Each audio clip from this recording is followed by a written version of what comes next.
ابن أبي حاتم هذا الذي كلامه يعني شيء، وحدثني أبي وحدثني أبو زرعة حدثني أبي، هذا قال مكثنا في مصر 7 أشهر لم نذق مرقا. 7 أشهر صار أشد اشتهاء للمرق من امرأة فيها وحم. 7 أشهر ما يذوق مرقا.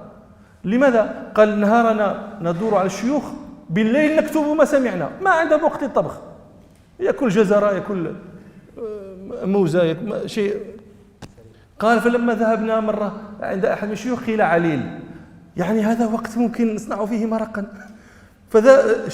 وجدوا سمكة عند بائع فاشتروا تلك السمكة. قال لما عدنا بها إلى البيت إذا هو وقت الشيخ الآخر. قال فتركنا فلم نفرغ 3 أيام حتى بدأت تلك السمكة تنتين. قال فخشينا ضياعها فأكلناها نيئة.